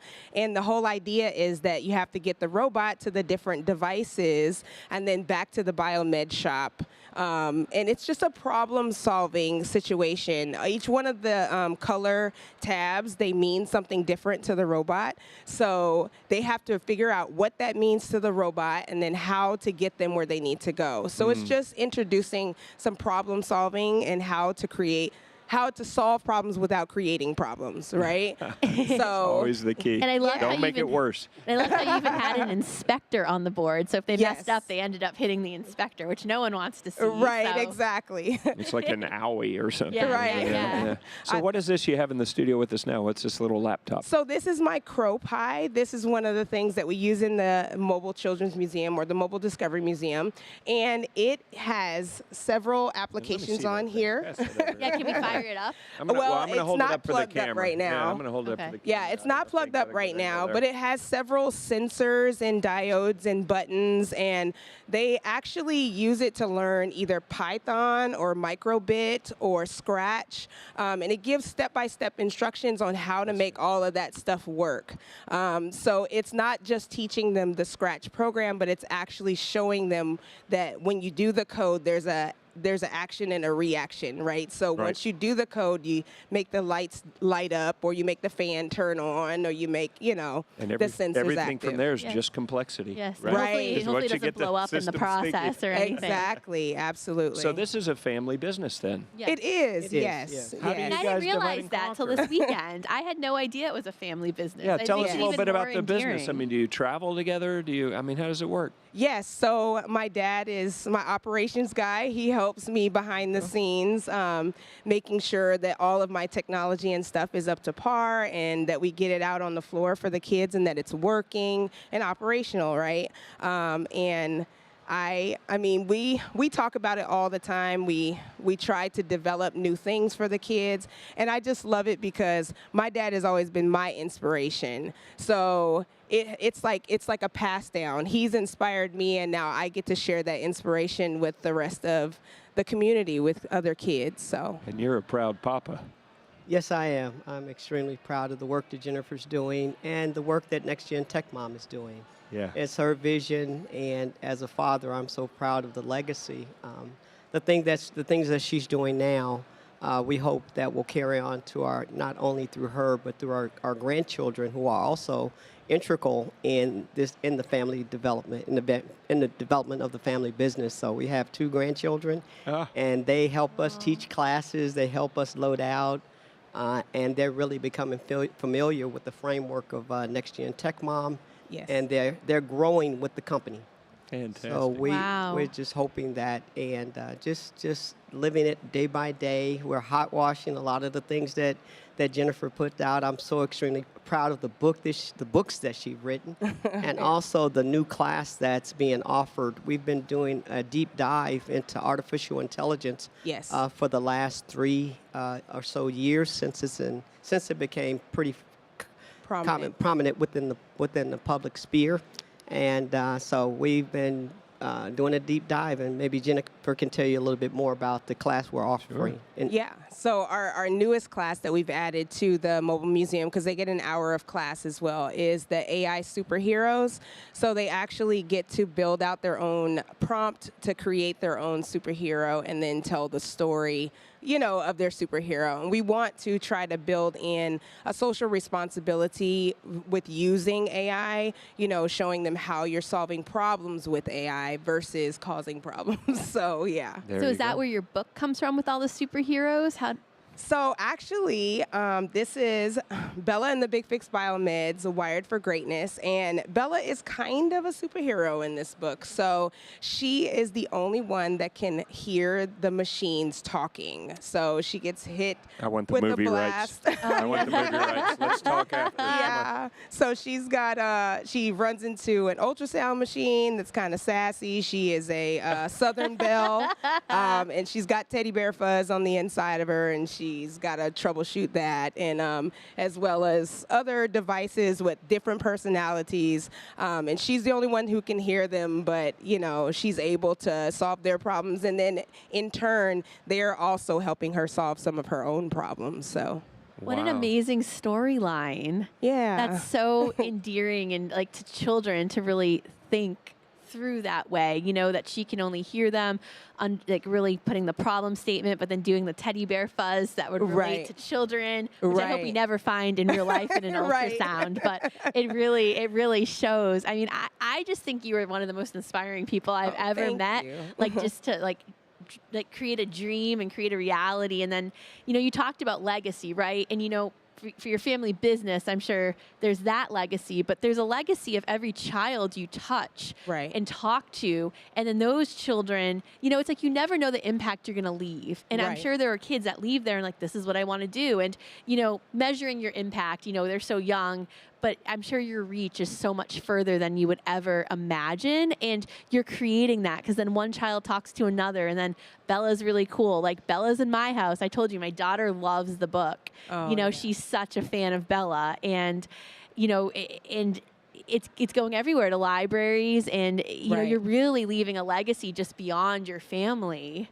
Yeah, I'm just hoping that I'm able to touch somebody's, the children out there. I'm sorry, and really introduce them to something different, introduce them to new things, and then make sure that they keep that fire for the technology as well. So making it fun. Yeah, absolutely. And the problem-solving skills, just the way you're teaching kids to think. Right. We hope they'll come into this field, but if they don't, that's going to serve them well anywhere they go. Yes, I mean, coding can go even further than just HTM. Obviously, we want them to do HTM, but you're opening many pathways. So if I were a teacher and wanted you to come with your mobile museum to talk to my class, is that something you, how does that work? So I have on my website, they can actually just fill out a form and book it, and I come out and I give them an hour-long class, and then also I give them an opportunity to have the kids get involved with the mobile museum. And that's just everything. Like you saw that I had laid out just the robots and the crow pie and the 3D modeling station. So they're just able to just kind of freely see what's out there and give it a try, you know, just see what they're interested in. So well, we saw the pictures earlier. We're cycling while you were talking. There's some very happy kids. Yes, they're very happy. I don't think you're having to force this on them. Well, I told you that the one kid had the robot, kept chewing on my foot. He kept hitting him. Yeah, he kept driving it into Robert. And I said, what I do to you? Is this intentional? He kept sending the drone after me. I was sort of scared. Right, so. They love the robot. You mentioned the website. How do folks find the website? How do they what is your website? Okay, so it's www.nextgentechmom.org. Okay. And you will be able to find all things Bella and all things Mobile Discovery Museum there. Fantastic. Yeah, perfect. And are you just local to Houston right now to do this, or do you travel anywhere? Actually, I am willing to travel anywhere. I'm going to North Carolina in October for a Lead Girls event to teach girls from sixth grade all the way to 12th grade, and I'll be bringing the mobile museum to that. So, so I'm excited. I'm excited to be able to share this with all of the kids everywhere if I can. I want to try to, get out to as many as I can. Well, and we would love to have you bring it back in Denver. Absolutely. And we're happy we'll provide you a table, and you can plan to be there all weekend. I love that. Us. Absolutely. So yes. Well, I'll tell you what, you're making us Texans look good. I like it. That's my hometown, Houston. All so right. you guys are representing. I love it. Yeah. I love it. He's just Thank a little you. jealous because everyone that's been in here today has ties to Massachusetts. Yeah. Finally, he found a connection. There you go. Yeah, we have the coolest stuff. Yes. Right, exactly. This is one of the thank you coolest both. ones of the day. Thank you guys for being thank you here. And both thank you for very all much. you do Wonderful. for the Thank you students. so much. Absolutely. Thank you for Such having an us. honor to meet you. Yeah. Thank you. All right, what's next, Danielle? I keep you working here. Yes, we are going to USOC. And it looks like Brian's back. Brian's there. Yes. Take it away. Okay. Clear. All right. We're off air. so much. Guys, this is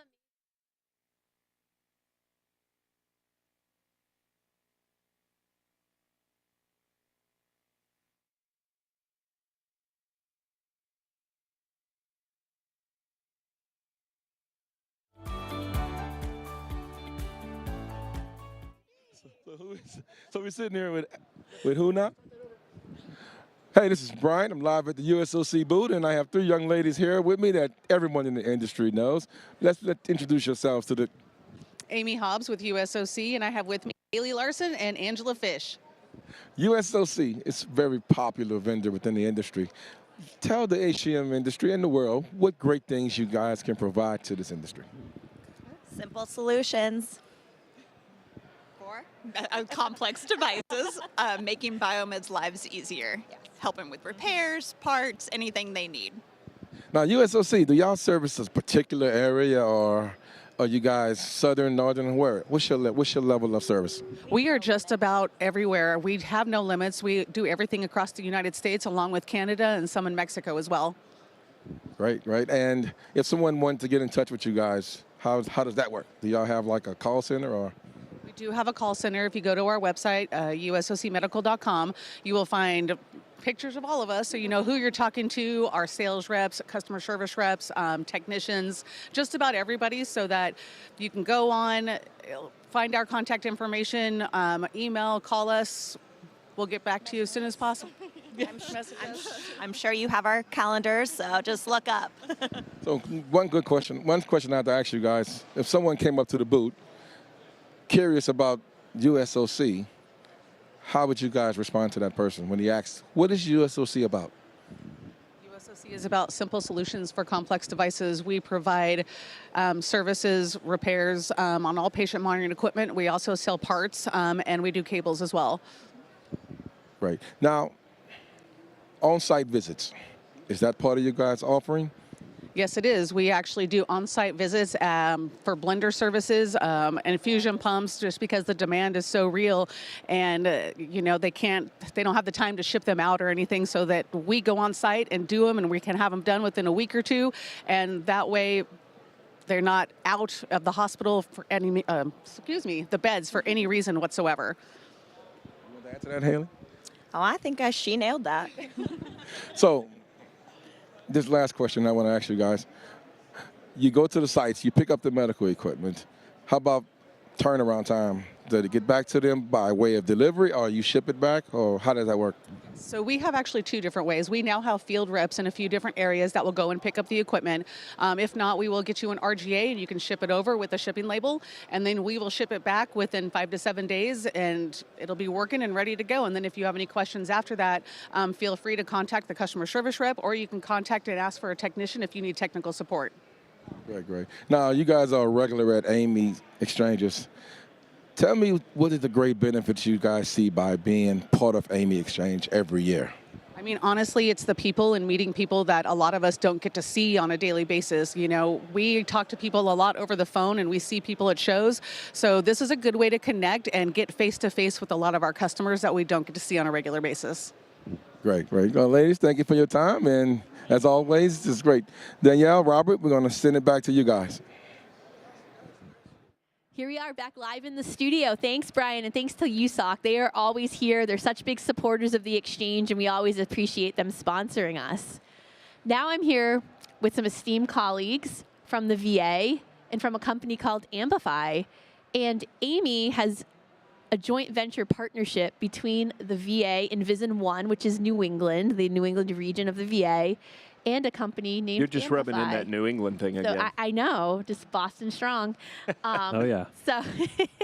So, James, why don't you introduce yourself first, who you are, and then we'll go around quickly. You all can introduce yourselves, and let's kind of dive into this project. And I think it would be beneficial if you started with an overview of what Amplify is. All right, so do you want me to introduce and do a quick overview? Or That'd just be great. Yes, let's do it. All right, I'll quickly start. Well, first of all, thank you for hosting. The premise of our relationship has been, 3 years ago, where we discovered each other and we decided that this platform could be beneficial to the HTM community. So we've had this relationship for a few years now, and one of the things we were looking for was a cooperation between Amplify, which I'm one of the founders, and AAMI, but also either a device manufacturer or a provider. And this project has provided both, which has been fantastic. So the premise of the platform is having almost a guided expert next to you going through the preventive maintenance procedures for both novice and experts. So AAMI has invested in doing all the media production. The VA has done all the authoring, and we're providing the platform. And in fact, AAMI has licensed the platform, as you all know, for any of the AAMI members to use to create new and exciting innovations and pilots and those things.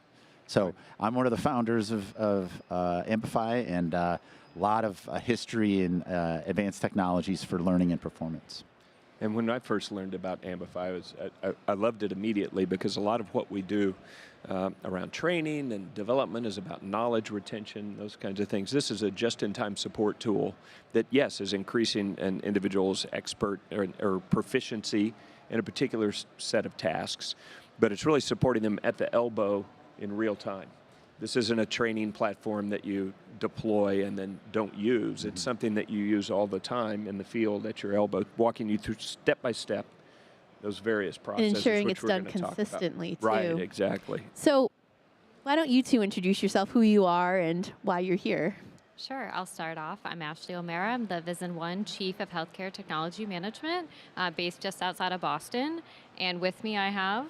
Yeah, and my name's Kyle Stalby. I'm a biomedical engineer, originally out of the Bedford VA Medical Center right outside Boston. But in a week and a half, I'll be transitioning over to the proper Boston healthcare system. So, yeah, that's who we are. There you go. Yes. So I think you kind of gave a little bit of an overview of Amplify and what this tool is. So why did the VA see this as a solution that you wanted to try out in Vision One? So I saw this actually on the AAMI floor a couple years ago and said, this is something I have to try. And what I'm looking at is being a mid-career level manager was, I'm going to be here a while, and every day I worry about those seasoned technicians on the front line that I know are nearing retirement, and I really needed a solution that could have those seasoned staff working on the front lines doing repairs and not sitting, directly next to our trainees and our newer BMETs to the field and to the profession. So Ambify felt was a great product to put in front of those newer technicians and give them just the experience and expertise and kind of outline exactly what was needed, and not have a seasoned BMET tied up during those activities. So really leveraging that experience out in the field where we need it, and giving the frontline, early entry BMETs that experience and that confidence that they're doing the procedure correctly.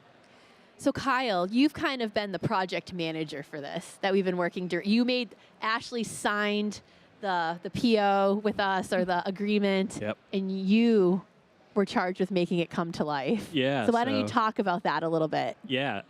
So I'm a newer biomedical engineer. I started with the VA through their technical career field program, which is a career development program that is throughout the government. And I was probably hired maybe a month or two after Ashley first saw Ambify on this stage 2 years ago. And so this was kind of my first project to see what I can do, I guess. So got a cool first project. Yes. Yeah. And you have been phenomenal. I appreciate that. I just want to say before you, I feel like Kyle has 15 years of experience by the way you have led the project. It was a really great execution. So I just want you to know that. And it's been a pleasure working with you over the past 6 months. And likewise, I've really appreciated the support of Amy and Ambify throughout this. So thank you both. But yeah, it's been cool because, in the VA, there's this process called a Cooperative Research and Development Agreement, or a CRADA, that actually our department, we've never done a CRADA before. So this was the first CRADA that HTM has done in New England. And so wow, it really, I think to bring this to life, it needed a fresh perspective and a new pair of eyes to see what we can do to bring this forward within HTM. And so I'm glad that I was the person to have the opportunity to do that. And we talk about leaving legacies. And if this, really takes off, this is your legacy, especially in Vision 1. And if they roll it out he's further. got time to do a little more. I think it'll be important. Yes. But he's going to have 40 years of accomplishments. If it doesn't work out in Boston, that'll be here. Yeah. No. And he's a great author. So he was one of the first, and he would do things we hadn't had other customers do yet. We're like, oh, okay, and cool. Much more advanced programming. I think the other thing that's really exciting, and we talked about that in our session this morning, was the cooperation of the manufacturers. So the device manufacturers, we kind of thought, when we first started this, if we can get them on board, we'd have a fighting chance. None of them said no. Yes, everyone responded to my email, not only just responded, but said, how can I help? And it was a really encouraging response for this project because when you guys picked 10 devices, right? Yes, and we should talk and dive a little bit into what the VA actually did. Yeah, tell it, who wants to give the project definition? I could do that. So, so we picked 10 devices to start out with to create these procedures for, and we picked these devices just to kind of give a sort of a good broad sort of sweep of the medical equipment that we have in the hospital in different areas and what have you. Medical equipment that we strictly follow the manufacturer's procedures for, medical equipment that we have alternate equipment maintenance for, AEM standards for. And so we've developed these AMBs, or these interactive modules, for these 10 for the maintenance procedures for these 10 devices. And like James said, the manufacturers really jumped on this opportunity when we presented it to them. It does seem like this is kind of an untapped opportunity within the industry to just collect a massive amount of data on the failure points of all these devices. So that's been a really cool aspect to uncover with this project. Well, and we haven't talked about that, but maybe we could talk about some of the outcomes, and that's something you defined at the outset of the project. One of the things the platform does is I'm going through however many steps I have to go through, is it's coaching me through a process. Along the way, it's tracking any inputs to that process, any measurements, if you choose to build it that way. Also time to completion, all those kinds of things. So what were the kind of data and back-end pieces that are going to be important? I mean, what were you looking to improve? What are you measuring? What are the KPIs? Yeah, so I think one of the pieces that we wanted to make sure was that everyone was following the same process that the OEM defined. And when there were certain measurements that had to be captured, that those were easily recorded in the record for that piece of equipment's maintenance. And then from there, it can go into our CMMS system for future, audits or things that may come up. And to Kyle's point, eventually we can start to see where those failures are and trend those as an industry, which is really important. As part of our project, though, we've been getting feedback from our technicians after completing these various procedures. And so because this is such a new pilot, we're really trying to figure out what's working well for them, especially those new folks that have never done an AED PM, for example. We want to hear their feedback. And during the pilot, we've been able to already make some changes to our AMBs based on that feedback. So we had a new technician, had never done an AED PM before, put him in front of the AMB, and he went through the entire procedure and said, the only thing that would have made it even better was if I could pause the video when I was working on that step and then play it, because it was a continuous loop, and he had to keep going back. So we were able talk to Amplify, and we're able to do that right on the fly. And so we're actively capturing that feedback from the technicians as they're using these AMBs. Right, and I think that was the thing when you and I first met. It hooked me right away because it could be a hands-free interaction with a tablet or mobile phone or whatever. And I love it. You showed me, the first thing you showed me was sort of a step that was being demonstrated, got to the end, and it paused. And you said, say next, or whatever it was at that time. And I said, and then it just automatically played the next one, but it waited for me to go to that next step. Yeah, and that actually came from aviation. So we started in aviation with basically virtual co-pilots. So all of that discipline in healthcare is what we're really hoping to do. I think the other thing that was really eye-opening for the OEMs, the manufacturers that we talked to, we're making the invisible visible. So they send out these manuals, but they have no idea if their customers are following it. So they really are interested in the analytics, the data from what's being generated from these tests and from these procedures. Yeah.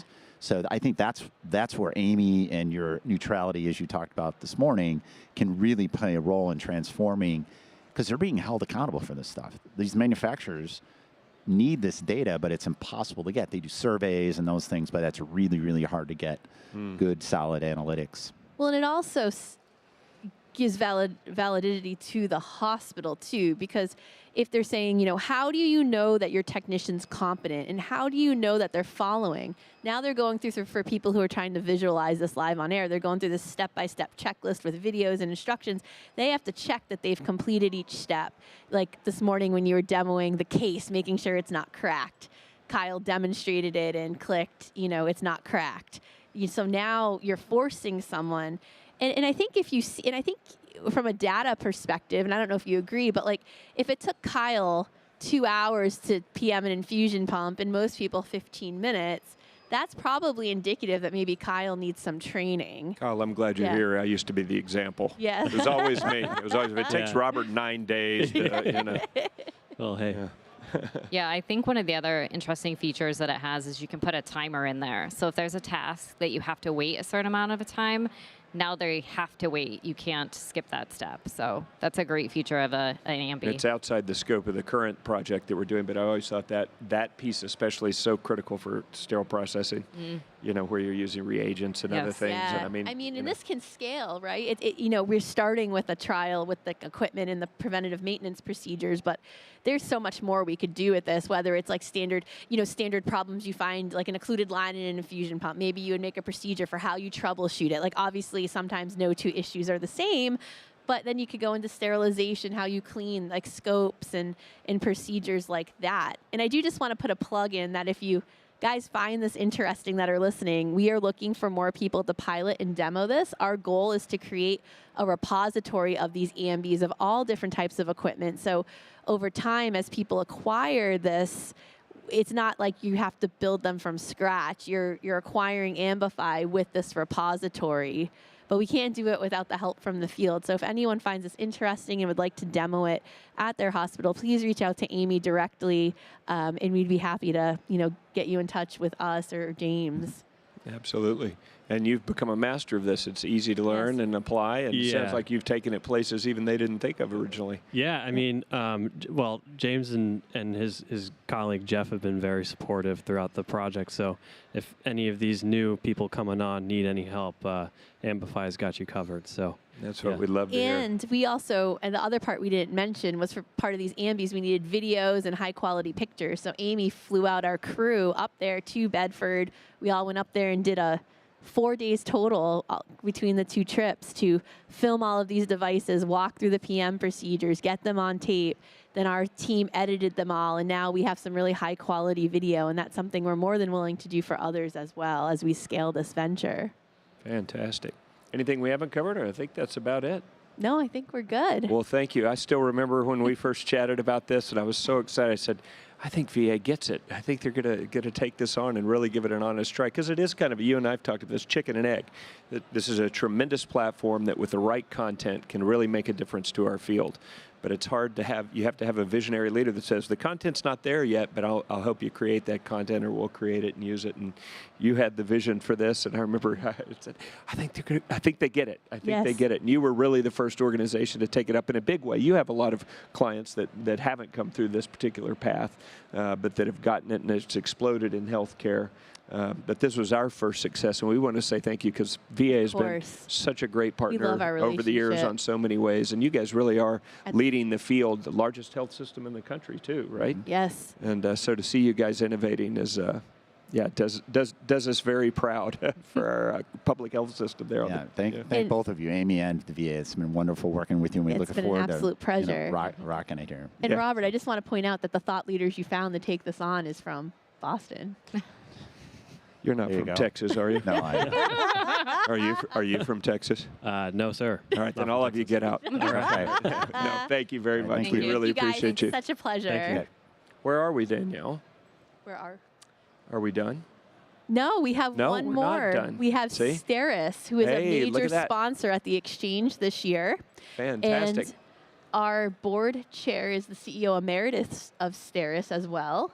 Then that's so we thought it was only appropriate to go over to their booth. So Bryant, why don't you take it away? Thank you, Danielle.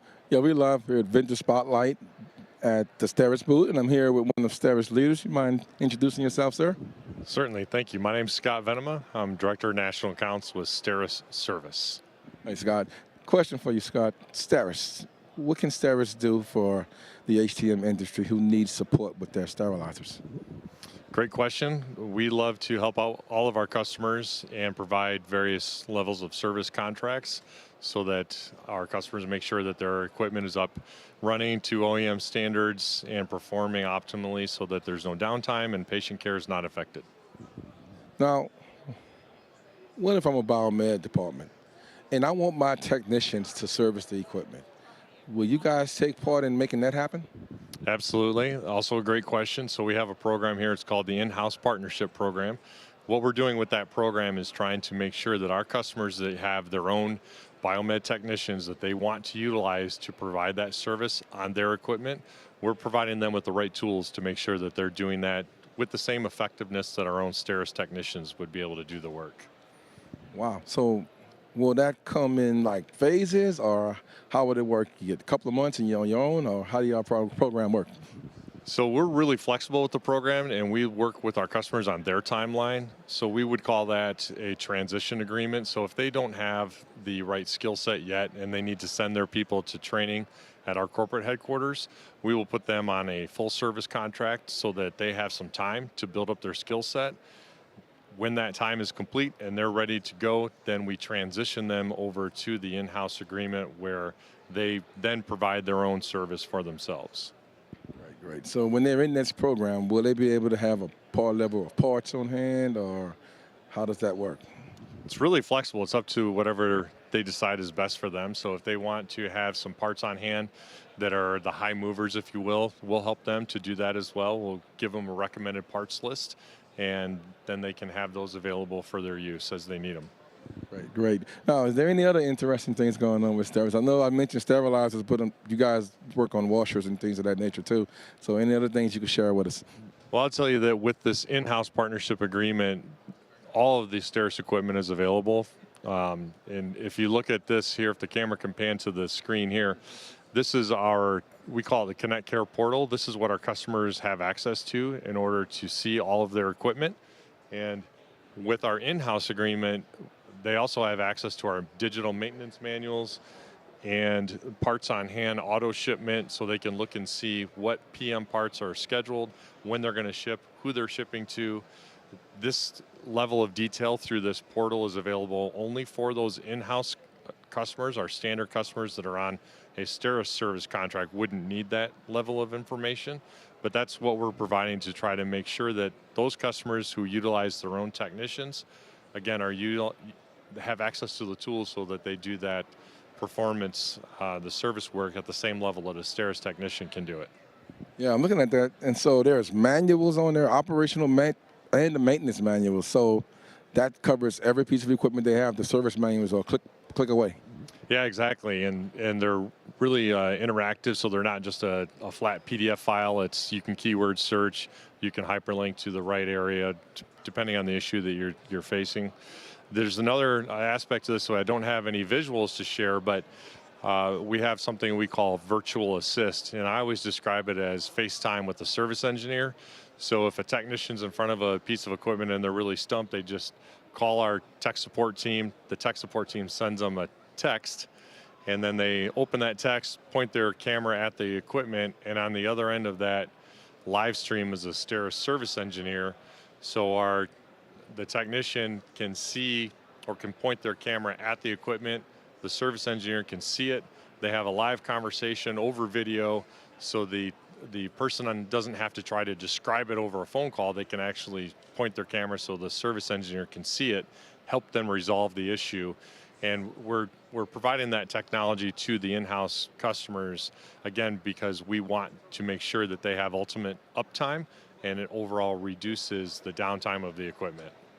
Oh, man, great, thanks. Now, one final question. I know you're from the area, so how has the AAMI eXchange experience been going on so far? I think it's been fantastic. Look forward to doing this every year. Being here in New Orleans has been special, I think. We talked earlier about Katrina being 20 years ago. It's just wonderful to be part of the revitalization, or to see the city in full swing and be revitalized. And as far as AAMI, it's been a great conference, a lot of really good exchange, and customers coming to ask some questions and dialogue, and we really appreciate that opportunity. Man, thank you for your time, and let's get a who dat. Who dat? Good old. All right, Danielle, we're going to throw it back to you and Robert. All right, man. Thank you. And we'd like to say thank you to STERIS, not only for everything they do here at AAMI eXchange, but we're also a big supporter of our Kilmer Conference and our Kilmer activities, which is focused on our sterilization community, all the way from manufacturing down to sterile processing in the hospital. So thank you, STERIS. We love working with you guys. So I've been teasing you all day. I'm going to apologize for teasing you, but I'm also going to say something nice. So I keep going, is that it? Is that it? Giving you a hard time. But you did an incredible job putting this together, you and the team of the folks that we've had the chance to talk to over the last couple of days. And we started with a little look back at the last 5 years and some of the stuff we've done together. But I just want to say thank you. I knew you'd be great at this. You've been great at this. And I can't wait to see what you put together for Denver. So good job. Well, thank you for the opportunity to do it and pushing me to do it. Glad to do it. I love being here with you. So is there anything we want to close out with? Well, I think we should talk about next year, right? We're going to be in Denver, the Mile High City. That's it. We're going to have an even bigger show floor. That's true. And then we've added a pretty interesting new element, which we announced at the main stage, on the main stage today, which is there'll be a dental pavilion next year, right? We'll be taking that conference. It was formerly known as the Dental Fix Summit. And we'll be bringing that within the AAMI eXchange show floor, the expo floor, and hosting all of the dental folks here. That's so we'll be fantastic. expanding our reach. We'll be making sure, AAMI really wants to serve as the convener of all conveners. And I think we've said that a lot recently.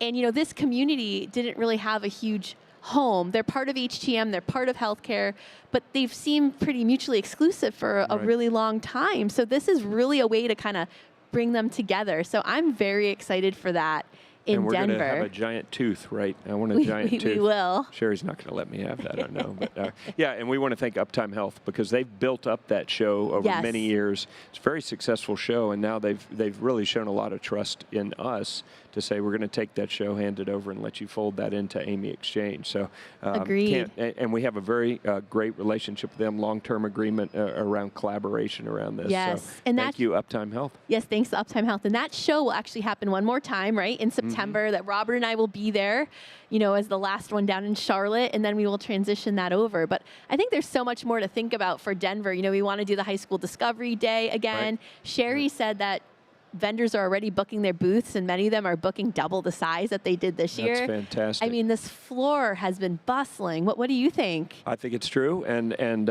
we should give a shout out to Sherry. So we keep mentioning Sherry. Sherry's our VP of Events and Certification, and today is her 10-year anniversary. It is not. It is. Oh, and Sherry, I mean, this show would not come together.